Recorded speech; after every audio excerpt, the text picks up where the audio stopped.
बिस्मिल्लाहिर्रहमानिर्रहीम। 9th class. आज हम चैप्टर 5 ग्रेविटेशन के एक्सरसाइज क्वेश्चन सॉल्व करेंगे।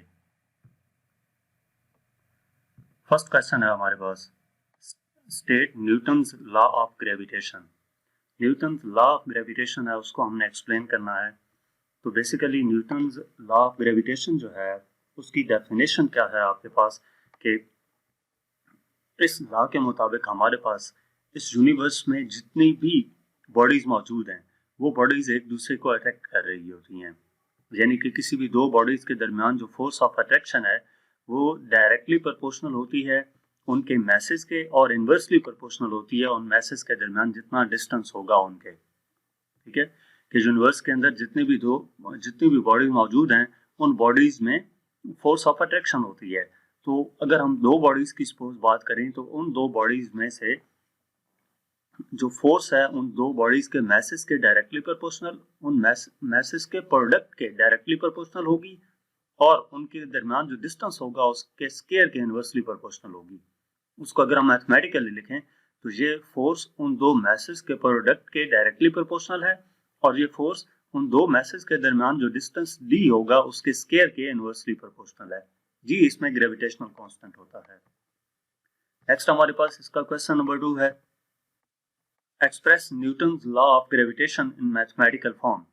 न्यूटन्स लॉ ऑफ ग्रेविटेशन है उसकी मैथमेटिकल फॉर्म लिखनी है। तो हम इसके लिए कंसिडर करते हैं कि हमारे पास दो बॉडीज हैं जिनका मास m1 और m2 है, और उनके दरमियान जो डिस्टेंस है वो d है। तो लॉ ऑफ ग्रेविटेशन के मुताबिक वो फोर्स इन दो मैसेज के प्रोडक्ट के डायरेक्टली प्रोपोर्शनल थी, तो F proportional to m1 m2, और वो फोर्स इनके दरमियान जो डिस्टेंस d है इसके स्क्वायर के इनवर्सली प्रोपोर्शनल थी, तो F प्रोपोर्शनल 1/d स्क्वायर आ जाएगा। ठीक है, यानी कि इनवर्सली प्रोपोर्शनल आ गई स्क्वायर ऑफ डिस्टेंस के। इन दो इक्वेशंस को अगर हम कंबाइन करें तो F प्रोपोर्शनल आ जाता है m1 m2/d स्क्वायर के। यानी कि अगर हम प्रोपोर्शनैलिटी का साइन खत्म करते हैं, इक्वल का साइन आता है, तो F इक्वल आ जाता है g m1 m2/d square. Proportionality का साइन खत्म किया तो इक्वल का साइन आएगा और साथ कांस्टेंट आता है। ये जो कांस्टेंट आया है g, ये प्रोपोर्शनैलिटी कांस्टेंट है और इसकी value 6.673 into 10⁻11 newton metre square पर किलोग्राम स्क्वायर होती है। इसके बाद नेक्स्ट हमारे पास क्वेश्चन नंबर 3 है, define gravitational constant. Gravitational constant क्या है, इसकी वैल्यू लिखनी है और यूनिट लिखना है। ग्रेविटेशनल कांस्टेंट, ये उसी कांस्टेंट की बात कर रहे हैं जो अभी थोड़ी देर पहले हमने क्वेश्चन में देखा था कि जी जो आया था कैपिटल जी, वो हमारे पास ग्रेविटेशनल कांस्टेंट था। प्रोपोर्शनल कांस्टेंट जो था उसको हमने बताना है कि वो क्या चीज है। तो gravitational constant basically proportionality constant है जिसको न्यूटन्स लॉ ऑफ ग्रेविटेशन में इस्तेमाल किया जाता है। अब ये कांस्टेंट किस चीज को रिलेट कर रहा होता है, फोर्स ऑफ ग्रेविटेशनल अट्रैक्शन, जो दो मैसेज के दरमियान या दो बॉडीज के दरमियान, जो दो बॉडीज के मैसेज के दरमियान जो फोर्स थी, ग्रेविटेशनल एक्सेलरेशन, उसको ग्रेविटेशनल अट्रैक्शन, उन दो फोर्सेस और उनके दरमियान जो डिस्टेंस है उनको रिलेट कर रही होती है। ठीक है, ग्रेविटेशनल कांस्टेंट क्या काम करता है कि जो दो बॉडीज के मैसेज हैं उनके दरमियान जो ग्रेविटेशनल अट्रैक्शन है उस फोर्स और उनके दरमियान जो डिस्टेंस है उनको हम ये जो जी की वैल्यू है ग्रेविटेशनल कांस्टेंट, ये रिलेट कर रहा होता है। ग्रेविटेशनल कांस्टेंट को कैपिटल जी से लिखते हैं और इसकी जो वैल्यू होती है वो 6.673 into 10⁻11 न्यूटन मीटर स्क्वायर पर किलोग्राम स्क्वायर के इक्वल होती है। नेक्स्ट क्वेश्चन नंबर 4 है, differentiate between g and G. Small g और कैपिटल जी में डिफरेंस बताना है। तो स्मॉल जी बेसिकली क्या है कि एक्सेलरेशन, किसी भी बॉडी का जो होता है ना हमारे पास ग्रेविटेशनल एक्सेलरेशन, यानी कि अर्थ किसी भी बॉडी को जिस फोर्स से अपनी तरफ अट्रैक्ट करती है, ठीक है, वो तो हमारे पास वेट आ गया। अब वो जी पे डिपेंड कर रहा होता है। तो इस जी की डेफिनेशन क्या होगी कि acceleration produced on a freely falling body due to the gravitational force is known as gravitational due to gravity. कि ग्रेविटेशनल वो एक्सेलरेशन जो फ्रीली फॉलिंग बॉडी पे ग्रेविटेशनल फोर्स की वजह से अप्लाई होता है उसको एक्सेलरेशन ड्यू टू ग्रेविटी का नाम दिया जाता है। जबकि कैपिटल जी की बात की जाए तो ये ग्रेविटेशनल कांस्टेंट है।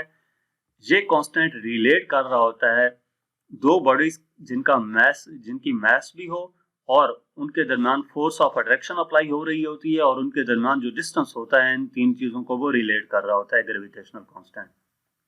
Small g place to place change करता है, यानी कि अर्थ के नजदीक इस जी की वैल्यू ज्यादा होती है और जो जो अर्थ से दूर जाते जाएं जी की वैल्यू कम होती जाती है। जबकि कैपिटल जी जो है इसकी वैल्यू कांस्टेंट रहती है, हर जगह पर इसकी वैल्यू यही रहेगी, ये चेंज नहीं होती। स्मॉल जी वेक्टर क्वांटिटी है और इसकी value towards the centre of the अर्थ होती है। कैपिटल जी की कोई डायरेक्शन नहीं होती, तो ये हमारे पास स्केलर क्वांटिटी है। जो स्मॉल जी है उसका unit metre per second square होता है और कैपिटल जी का यूनिट न्यूटन मीटर स्क्वायर पर किलोग्राम स्क्वायर है। नेक्स्ट हमारे पास क्वेश्चन नंबर 5 है, how acceleration due to gravity and radius of the earth are interrelated. कि जो ग्रेविटी है और रेडियस ऑफ द अर्थ है ये किस तरह रिलेट कर रहे हैं एक दूसरे के साथ, किस इक्वेशन से इसको रिप्रेजेंट किया जा सकता है। तो हम ये जानते हैं कि जी प्रोपोर्शनल होता है 1/r स्क्वायर के। ये जब मास ऑफ अर्थ आप कैलकुलेट कर रहे थे तो वहां पे एक ड्राइव करते हुए एक एक्सप्रेशन आया था, वहां से आपने ये रिजल्ट देखना है कि जी प्रोपोर्शनल होता है 1/r स्क्वायर के। इसका मतलब ये हुआ कि जी इनवर्सली प्रोपोर्शनल है square of the radius of the अर्थ के। जो हम ऊपर जाएंगे अर्थ की सरफेस से तो डिस्टेंस इंक्रीज होगा अर्थ के सेंटर से, इसकी वजह से जी की वैल्यू डिक्रीज करेगी, यानी कि रेडियस ज्यादा होगा तो जी की वैल्यू कम होगी। डिस्टेंस अर्थ से ज्यादा होगा, अर्थ के सेंटर से डिस्टेंस ज्यादा होगा जितना, जी की वैल्यू उतनी कम होगी, और डिस्टेंस जितना कम होगा जी की वैल्यू उतनी ज्यादा होगी। नेक्स्ट क्वेश्चन नंबर 6 है, write an expression for acceleration due to gravity at an altitude h। एक एक्सप्रेशन लिखना है एक्सेलरेशन ड्यू टू ग्रेविटी पे, अल्टीट्यूड h पे, यानी कि एक हाइट h पे जो ग्रेविटेशनल जो एक्सेलरेशन होगा due to gravity small g की वैल्यू क्या होगी एक हाइट h पे। तो ये जो एक्सप्रेशन है acceleration due to gravity at an altitude h, उसको हम लिख सकते हैं GH equal to GME/RE plus h whole square.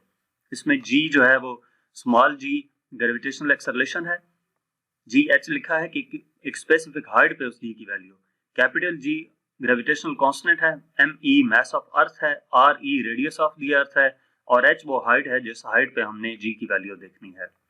तो ये हमारे पास वो इक्वेशन है जो कि हमें क्या बताती है acceleration due to gravity height altitude h पे। तो as we go higher from the, अब इस इक्वेशन से हमें यह भी पता चलता है कि जो हम हाई जाएंगे अर्थ की सरफेस से तो वैल्यू ऑफ g डिक्रीज करेगी, क्योंकि r plus h inversely square है, इसका स्क्वायर जो है वो इनवर्सली प्रोपोर्शनल है GH के। तो g की वैल्यू कम होगी जो हम अर्थ के सेंटर से दूर जाएंगे। नेक्स्ट हमारे पास क्वेश्चन नंबर 7 है, differentiate between natural and artificial satellites. Natural satellites क्या होती हैं, आर्टिफिशियल सैटेलाइट्स क्या होती हैं।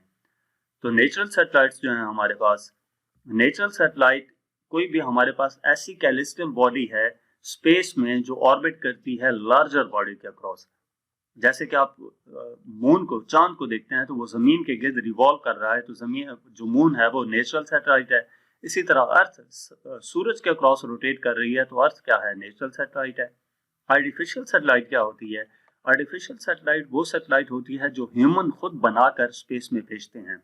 साइंटिस्ट ने काफी सारे ऑब्जेक्ट्स स्पेस में भेजे हैं, उनमें से कुछ ऑब्जेक्ट्स रिवॉल्व करते हैं अर्थ के अक्रॉस, तो उनको आर्टिफिशियल सैटेलाइट्स का नाम दिया जाता है। इसके बाद इस चैप्टर का लास्ट एक्सरसाइज क्वेश्चन है question number 8, drive the expression for orbital velocity of the satellite. Satellite की ऑर्बिटल वेलोसिटी कैलकुलेट करनी है तो उसके लिए हम कंसिडर करते हैं कि हमारे पास ये एक सैटेलाइट है और जिसका मास m है और वो अर्थ के गिर्द रिवॉल्व कर रही है इस एक हाइट h पे। अर्थ के सेंटर से लेकर जहां तक डिस्टेंस तो रेडियस होता है ना, अर्थ की सरफेस से लेकर इधर तक हाइट h पे, तो वो ऑर्बिटल रेडियस और नॉट में, यानी कि सैटेलाइट का अपना जो रेडियस है जिस वो ऑर्बिट में मूव कर रही है उसका रेडियस और नॉट है और वेलोसिटी v नॉट है इस सैटेलाइट की, तो ये अर्थ के अक्रॉस ये सैटेलाइट मूव कर रही है। अब जो नेसेसरी सेंट्रीपिटल फोर्स इस सैटेलाइट को रिक्वायर होगी वह c इक्वल टू mv0/r0 लगेगा। v नॉट ऑर्बिटल वेलोसिटी है और r नॉट ऑर्बिटल रेडियस है, इस वजह से लगा दिया। वैसे ये formula Fc equal to mv/r होता था। अब ये सेंट्रीपिटल फोर्स कहां से आएगी, तो ये जो सेंट्रीपिटल फोर्स है ये प्रोवाइड होती है force of attraction between the earth and the satellite. जो फोर्स ऑफ ग्रेविटेशन होती है ना अर्थ और सैटेलाइट के दरमियान, उसकी वजह से ये सेंट्रीपिटल फोर्स प्रोवाइड होती है और ये उस सैटेलाइट के वेट की इक्वल होगी, यानी कि Fc इक्वल होगा W के और ये इक्वल होता है mgh के। तो इसका मतलब क्या हुआ कि ये जो Fc है इसकी जगह पर हम mv not square over r not put कर दें, mgh एज इट इज रहे, तो mgh इक्वल आ जाएगा mv not square over r naught के, m से कैंसिल, r नॉट इधर जाकर मल्टीप्लाई होगा, तो gh r नॉट इक्वल आ जाएगा v नॉट स्क्वायर के। ठीक है, यानी कि v नॉट स्क्वायर इक्वल आ जाएगा gh r नॉट के, दोनों तरफ अंडर रूट लेंगे तो v नॉट इक्वल आ जाएगा under root gh r naught के। तो ये वो हमारे पास ऑर्बिटल वेलोसिटी आ गई जिसमें ऑब्जेक्ट किसी जो सैटेलाइट है वो एक हाइट h पे मूव कर रही हो। ठीक है, और r नॉट यहाँ पे किसकी इक्वल होता है, अगर हम इस इक्वेशन को थोड़ा सिंप्लीफाई करके लिखें तो r नॉट ये जो सेंटर से लेकर ऑर्बिट तक का रेडियस था ये किसकी इक्वल है, इस लेंथ के r प्लस h के, तो r नॉट की जगह पे हम r प्लस h लिख सकते हैं। ठीक है, this equation gives the velocity which a satellite must possess when launched in an orbit of radius r naught equal to r plus h, यानी कि वो रेडियस जिस पे r naught r plus h की इक्वल है उस radius पे जो सैटेलाइट मूव करेगी उसकी ऑर्बिटल वेलोसिटी ये होगी।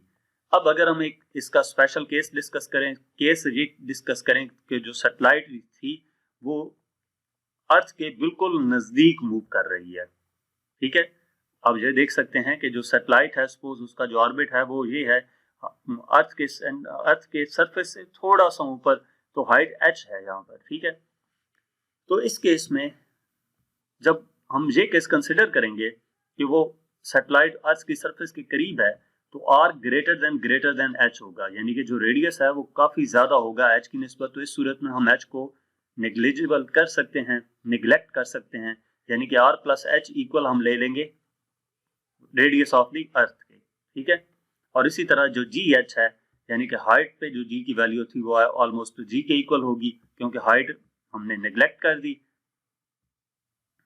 बहुत कम थी इस वजह से। तो ये हमारे पास जो फाइनल इक्वेशन बन जाएगी r प्लस h की जगह पे r लिख दिया, gh की जगह पे g लिख दिया, तो v नॉट इक्वल आ जाता है अंडर रूट g r के। ये ऑर्बिटल वेलोसिटी है जो हमने कैलकुलेट करनी थी। तो यहाँ तक हमारे पास इस चैप्टर के एक्सरसाइज क्वेश्चन थे। मजीद किसी भी चैप्टर की एक्सरसाइज का सोल्यूशन देखने के लिए आप हमारी वेबसाइट विजिट कर सकते हैं।